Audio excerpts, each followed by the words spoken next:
Hey guys, it's Maymay, and I have been asked multiple times to show how I do my film setup, and I thought today would be a good day to show that. I want to show you what I do and how I kind of keep myself in line, and it may be a little jumpy because I'm going to do this with my hands, but we'll get started and see what we can do. The first thing I want to show you is the actual place I put my camera, so hang on one second. What I don't want to show you is my messy room, but we're not going to have a choice for that, so we'll just have to get used to that. This little light is a clip-on light that works like an OT light. Matter of fact, this one is an OT light, just to show you. I couldn't remember if it was or not, because I bought it at like Fred's or something. I didn't buy this at Michael's or anything. I found it on a really cheap clearance. I want to say I paid like $14 for it. It's battery operated, and the lights are really bright, but they kind of dispense on their own. So anytime you've been watching my video and you've seen those little dots on the things that I'm doing, that's what that is those little dots from that light. But recently this light has kind of lost its luster. It hasn't been getting as bright as I wanted it to, and I don't know if it's the batteries. I actually had an issue where some batteries exploded in here, and I've never had that happen before, and I think that might have really damaged it. So I've gone to a plan B. I'll show you that one. So this is my plan B light. This one is just one of those desk lamp lights that clamp on. You can see the clamp here. And what this is actually where I put my camera. Wow, that's getting dark. Sorry, guys. I don't know how to make that brighter, but this is what I put my camera on, this little stand here. Now what this is, if you recognize it, you might recognize it, this is for your garage storage where you would hang a bike or a shovel, like you'd slide a shovel through here and it would hang, or a hoe or a rake would slide through here and hang. But that's what this is, and it's pretty long. I'll show you. It kind of comes out pretty far. Let me turn it this way. Maybe there's some more light on. Yeah, you can see it on that side. It comes out pretty far. That's about, let me measure it. I put my ruler on it. It's about 11 inches long from the wall, so it hangs out over my workspace. Because I'm going to troll you down here and you'll see that my workspace is actually here. So this is what you guys see. Let's do it like that.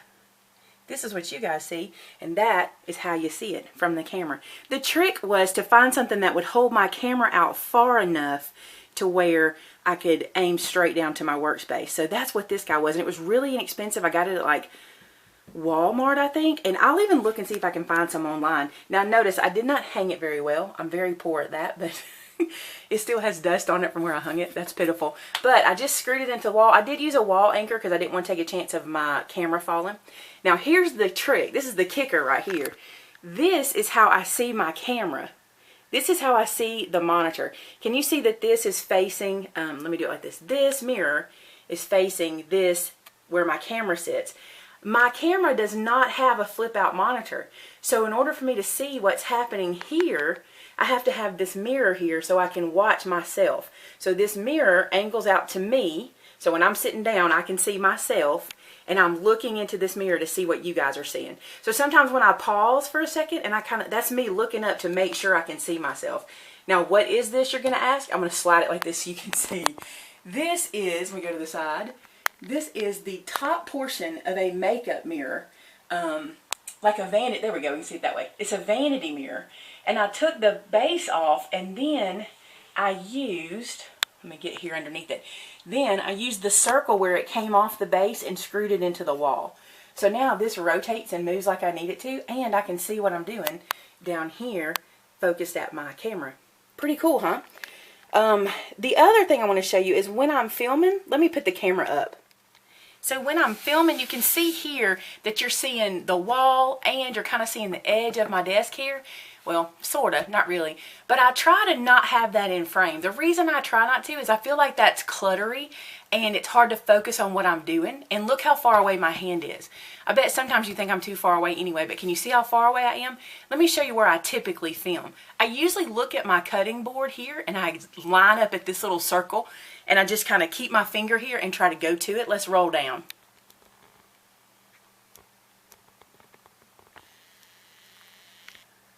So I come somewhere in this area. So you can see how much I cut out, and now you're just seeing my hands. And I also try to line it up. You guys are going to get dizzy.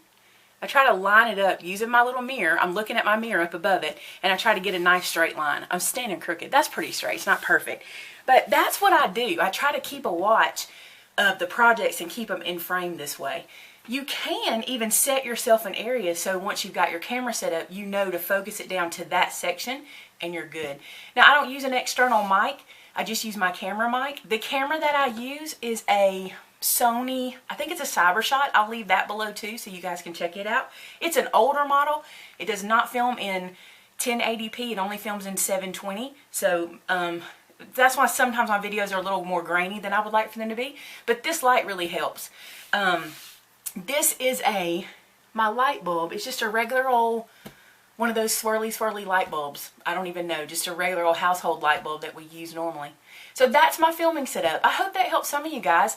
If you're trying to get started into YouTube or you're trying to film some of your tutorials, it doesn't matter how pretty it is. It just has to function. So that's a good tip for you. Just remember that, because when I first started, I wanted everything to be so pretty, and I'm like, you know, this just has to function. So that's what I did. I just made this so that it would film.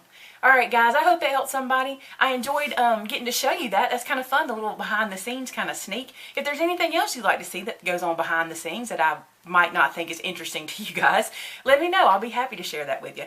Talk to you soon. Bye-bye.